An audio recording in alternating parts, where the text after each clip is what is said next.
Thank you for all of you for attending as well.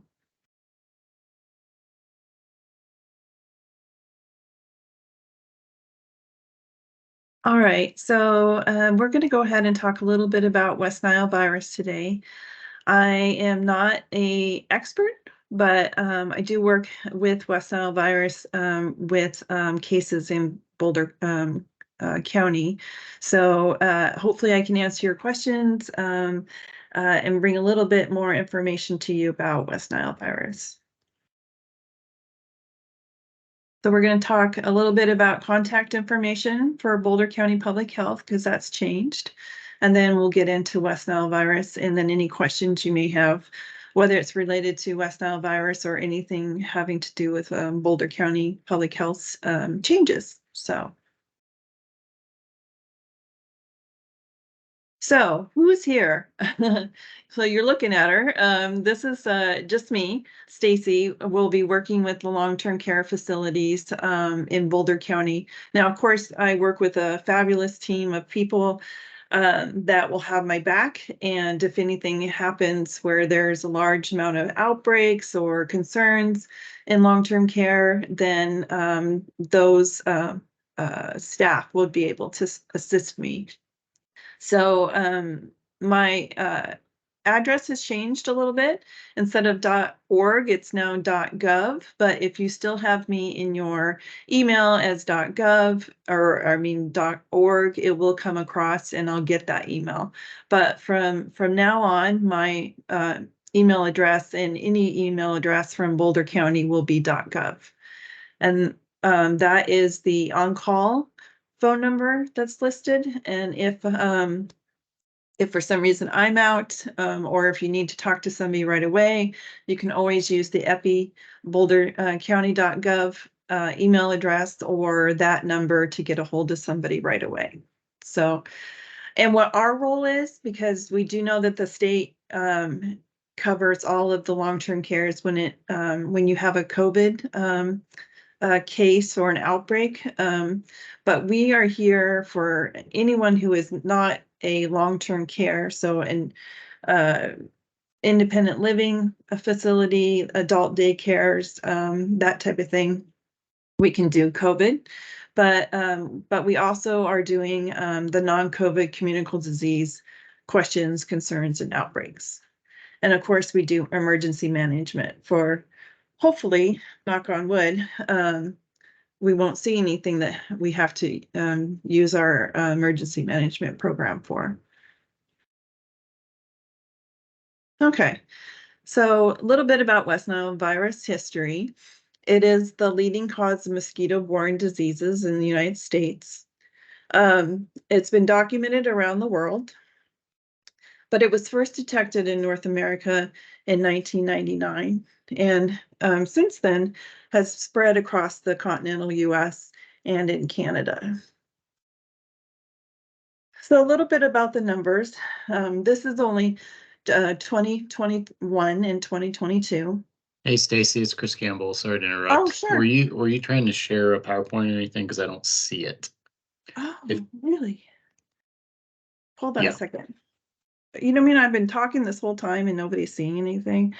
It's okay. You don't have to start over. You've been sharing information that we can all follow, but I know you had some visuals. Yes, and Stacy, we can see you, so that's nice. Oh, that's good. We can't see you. How about that? Yeah. Yay. Okay. Thank you. Yes. Thanks for saying something, Chris. I appreciate it. Okay. Okay. So here's my contact information. Sorry about that, guys. My new email address with .gov, and then then our EPI on-call email address and our phone number. So, and sorry about that. So again, it is a leading cause of mosquito-borne diseases in the United States. And it's hard to believe it's been around since 1999. I can kind of remember West Nile virus coming on the scene when I first started in public health. And so yeah, it's slowly made its way from New York State all the way to the West Coast at this point. So the numbers for 2021 and 2022, we had 44 cases of West Nile virus this year, or last year, I mean, but only 21 cases in 2021. These include confirmed, probable, and suspect cases. And basically, what that means is that a probable case meets clinical criteria if it has positive laboratory results and the person has symptoms of West Nile virus. And then confirmed just means that the case had non neuroinvasive disease or neuroinvasive disease, and one or more of the following laboratory criteria. So they had virus isolated from the blood or from CNS fluid, that it changed over time. So they did serial testing and it got greater over of time of testing. And then they also had symptoms. Somebody who is suspect has symptoms but no testing. So we had 10 cases of hospitalized patients in 2021 and 23 cases of hospitalization in 2022. And then unfortunately, we had 2 deaths in Boulder County in 2022. So as you can see, we had almost, double the amount of cases from 21 to 22.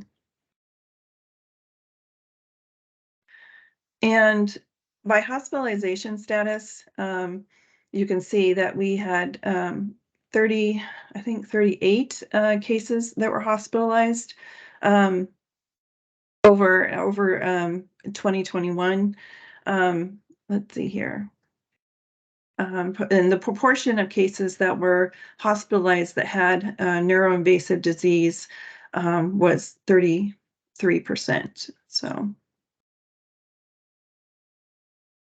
And then by incidence rate, as you can see over the last few years, from 2015, we have basically been rising in numbers to the peak year that we had in 2022. The numbers in 2020 are so low because we were in the middle of a pandemic and reporting was just not being done. So that's what that is. Any questions about that?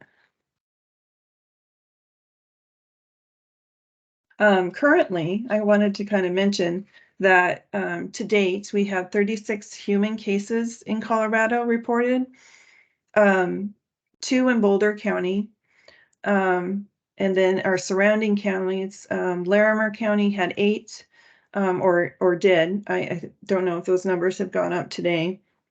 And then Weld County had 7, and Weld County had their first human death of the season with one death. And as far as I know, that's the only, those numbers were current as of last Thursday. So I don't know if there's any new cases or deaths. So by month, we usually see cases of West Nile virus happening through June through September. But cases can really be picked up any time of the year. Most of these are lab work that's being done on someone for other reasons. So we'll see cases happening in October, November, December, when we know there are no mosquitoes around, or if they're donating blood. Blood is tested for West Nile virus. So we really can see it in any time of the year. But on average, we see most of our cases in August and September. And as you can see, in 2022, we had most of our cases were in September. So, the West Nile virus is spread by a type of mosquito called the Culex. And there's two different types of the Culex mosquitoes in Colorado, the Tarsalis and the Pipipins. And right now, Culex mosquito counts are 1.5 times over the 5-year average in Boulder County. This is the highest they've seen it for a long time. And humans and horses are the dead-end host, and they cannot transmit it to other mosquitoes. So if I'm bit by a mosquito that has West Nile virus and I develop the disease, a mosquito can't feed off of me and become infected. So let's see here. So there are no human vaccines, but there is a horse vaccine, and there's no treatment. So there's no specific treatment that we can use for West Nile virus. Birds are the reservoir for mosquitoes becoming infected. This is the main source of transmission for West Nile virus. Some birds, when they get West Nile virus, die, and those are usually our corvins, like our crows, ravens, and even birds of prey, eagles, hawks, that type of thing. The reservoir, or the amplifying host, the host that has the most virus that can be in the wild, is actually the robin. They have the highest viral count and are able to pass West Nile virus to mosquitoes. And unfortunately, robins were my favorite bird until I heard that. So, the virus can be, passed on through blood transfusions, organ transplants, and mother to baby, but that is extremely, extremely rare. That is why they test blood before they use it on other people when you donate your blood. And that's how we get a majority of the cases that are reported to us, is through blood testing.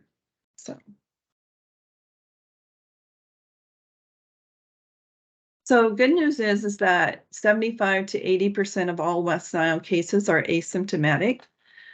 So for most of us who are healthy and younger, we can get bit by a West Nile mosquito and we're not going to have any symptoms. The other majority of people who have West Nile virus and develop symptoms is something we call non-neuroinvasive disease. So about 1 in 5 people who are infected with West Nile virus develop fever with other symptoms such as headache, body aches, joint pain, vomiting, diarrhea, and rash. Most people will recover with this febrile illness, but people can have fatigue and weakness that will last for weeks or months. And this is usually what brings people into the doctors, is that they complain of fatigue and joint pain.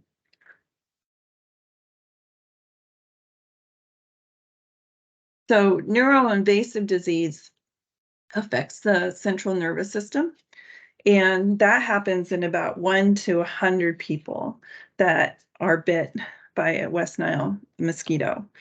This includes high fever, headache, neck stiffness, stupor, disorientation, meningitis, coma, tremors, convulsions, muscle weakness, vision loss, numbness and paralysis. So there's a lot of things that happen to these people. Unfortunately, 1 in 10 of all people with severe neuroinvasive disease die. So it is quite serious. And those people who are 60 years or over with certain types of conditions like kidney disease, diabetes, and cancer are more risk for developing neuroinvasive disease. Hold on just a second.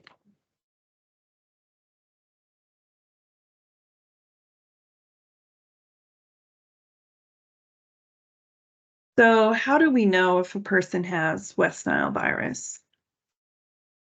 West Nile virus should be considered in any person with a febrile or acute neurologic illness who has had a recent exposure to mosquitoes or has had a transfusion of blood or blood products or an organ transplant, especially during June through September, where the virus has actively been reported. So there are certain things that we can do or can test for, or different types of lab testing. A real-time PCR is really useful during early stages of the infection, but isn't done routinely. Basically, what we always fall on is a antibody test that tests either the blood or CNS fluid, and they're looking for antibodies, IgM or IgG. If you have somebody who has a positive IgM, it's detecting active or very recent West Nile virus infection. And IgG antibodies are detected soon after the IgM and can remain positive for over a year. So again, this is people who are being infected in the summer, and then we go to test them, or they donate blood, later in the fall or the winter, and test positive. So, basically that means that there's evidence that they had prior infection. Whether or not they had symptoms is another thing. So they find out they have West Nile, but they may or may not have had symptoms at that time. So precautions to take. The Culex mosquito typically bites dusk through dawn. So we, suggest avoiding those time periods if you can. Especially if you're going to have outings with your long-term care residents, trying to limit their exposure to the outside during those times. If they do, or if you have an event or that type of thing, suggesting that they wear long sleeves and pants.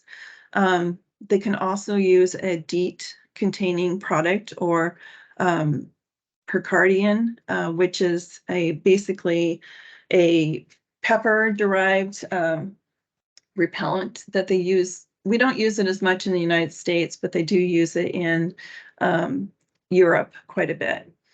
And the higher the percentage of DEET, the more the time period will for protection will last. So you want to try to shoot for DEET product at least 20% or higher, and that will last or give you protection for 2 to 5 hours. You can use other products if you're not willing to use DEET or Percardin. The oil of lemon eucalyptus can be used and has shown to be beneficial. And then also when you're, applying sunscreen to your clients, you really need to put your sunscreen on first and then your insect repellent. And it does have to be reapplied. So I'm guilty of this, of putting it on in the morning and then wondering why the mosquitoes are biting me in the evening. So mosquito prevention. You're going to want to drain items in the yard with standing water. The amazing thing about the Culex mosquito is that they can breed in very little water. So really things like your gutters, tall grass, where there's moisture is trapped in the grass, shrubs, storm sewers, um, uh, anything that holds water, like hoof prints, flower pots, tree holes, any puddle of water that lasts for more than a couple of days. All of those things can be the perfect setting for the Culex mosquito. Um, so, diligence, wanting to drain all of those things that are around your residences. Um, Surveillance for mosquitoes. It's very interesting what they do. Boulder County has 2,000 individual sites mapped, including irrigated pastures, ponds, marshes, or ditches. And a field technician goes out and inspects regularly for mosquito larvae, and they'll treat that if necessary. They also do trapping, and that's how they find out whether or not, or what type of mosquito it is, and then also if that mosquito has been infected with West Nile virus.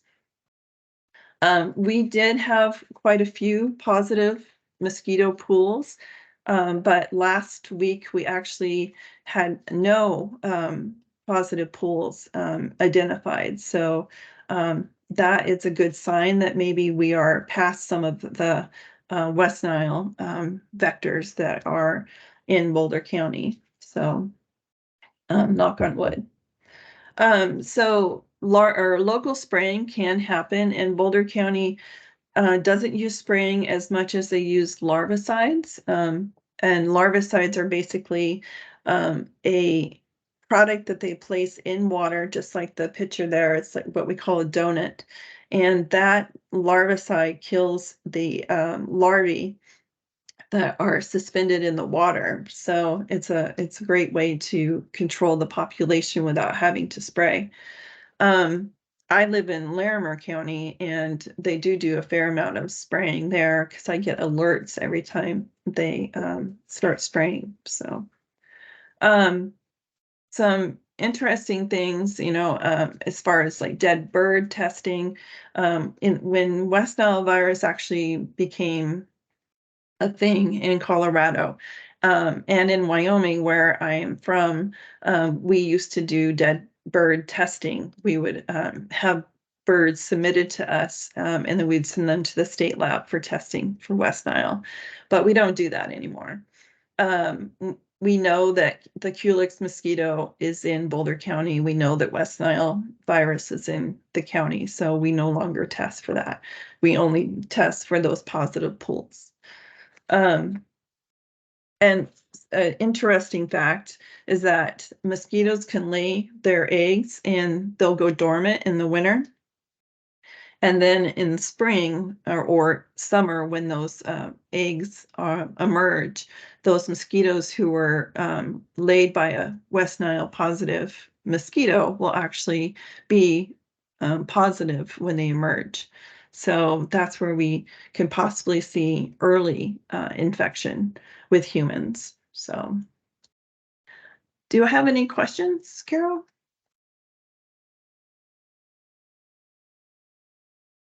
Sorry, it took me a minute to unmute. But no, there are no questions in the chat so far. Okay. Yeah. Well, that is it for West Nile virus, and I know that was a little short, but does anyone have any questions for me?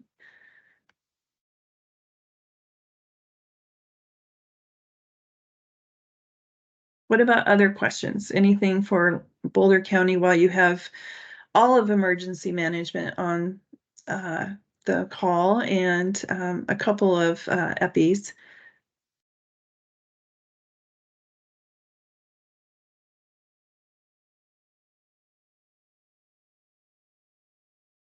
I see someone typing. So just a minute. Is there a way to know how high numbers are by county? How high numbers are county by county? And I'm assuming West Nile cases, or it could also be the mosquito, the vector index, or Mhm. yeah. Maybe Chris knows. I should have looked that up, but I think that the state publishes Yeah. A definitely the dashboard. cases. Yeah, there's definitely cases that are published. As far as like finding them on or how many positive mosquito pools, I'm not sure about, but I know that they do report cases. So I shared the current CDPHE website, and then I'll see if we push ours out. I know that Marshall and the environmental health team, they do send a weekly vector report to us via email, and we could share that perhaps through the email that goes out for yeah. the most recent one. And I'm gonna check real quick to see if it's on our website. Okay. Thank you, Carol. Appreciate that. It has been a very busy mosquito season due to all the rain and moisture that we've received this spring and summer. So that's where we're definitely seeing more mosquito populations. But like I said, last week we did not have any positive mosquito pools. Any other questions? I have a question for you guys. Do you have to get consent to apply DEET products to your residents?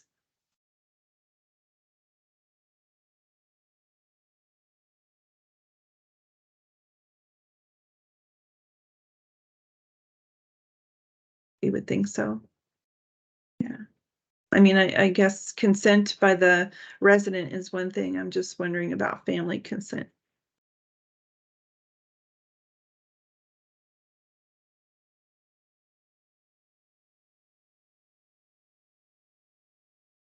Anyone?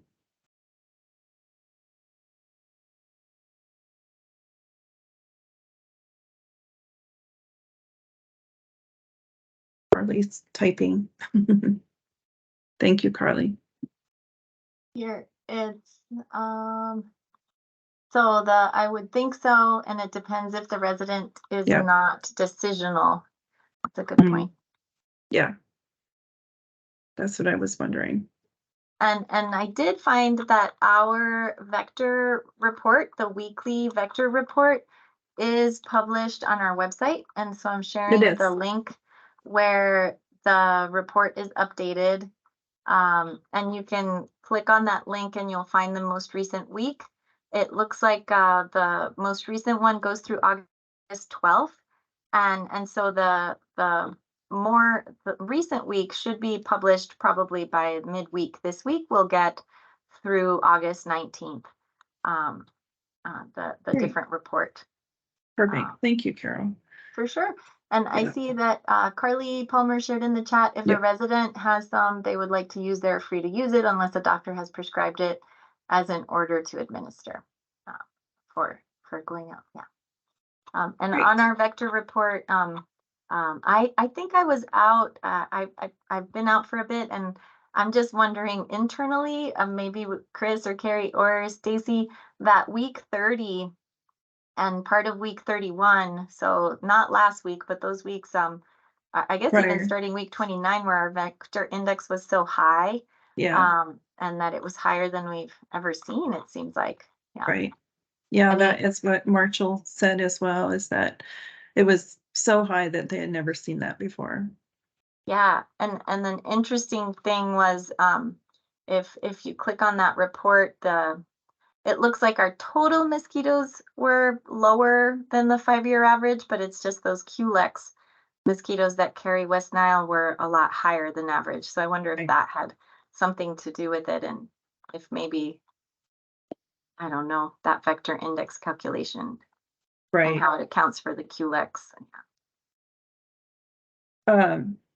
Interesting, just to mention is that in 2022, I just wanted to kind of say this because I forgot during the slides, is that the median age of hospitalized cases were 66.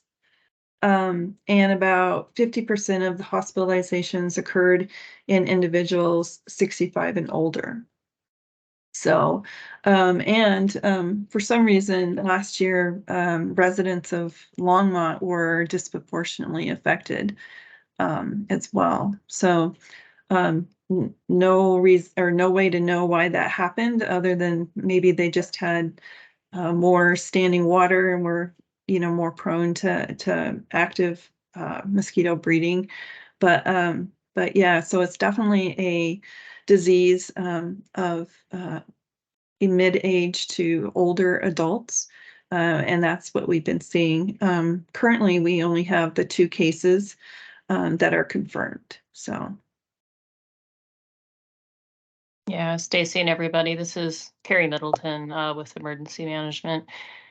Just a couple other quick things I would say is, Carol, I don't remember all of the details about Marshall's report, but right, I think what I'm hearing is that the West Nile season this year is at unprecedented levels in terms of risk of West Nile. And then the other thing is that neighboring counties and jurisdictions aren't necessarily spraying to the degree that we are. So even if spraying is happening in Longmont, if it's not happening in Larimer or Weld, for example, then that of course will potentially impact Longmont residents as well. Yeah. I know Larimer does a fair amount of spraying, so. And in that first link that I shared in the chat, the state website, there's an additional link that I found from that link that I'll share about equine West Nile virus. And it looks like they're mapping horses that have tested positive this year. And so it seems like none in Boulder so far, but some of our surrounding counties, Larimer, Weld, and Arapahoe, have had some horses that are testing positive as well. So I don't know what previous years look like for equine West Nile virus, but this year we've seen it in local horses as well. It'll be interesting to see what the season brings. We hope that we don't have as active of a season as we did last year. All right. Well, that's all I have today. If no one has any other questions, we'll go ahead and give you back your half hour for your lunch. And we should have a call again, an information call, just, for your any topic that you guys are thinking of. If you want to just throw it in the chat. We did a poll, I think it was about 4 or 5 months ago. So we've been kind of going down the topics from that poll. So I don't have a topic selected yet, but that will be in September, and looks like it will be on the 18th of September. So at noon. And I will send out a reminder for everyone here in the next week or so. And this recording will go out tomorrow. So thank you so much for your time. I appreciate it. And we'll see you in September. Thank you. Thank you, Stacey. And thank you everyone for participating. Thank you.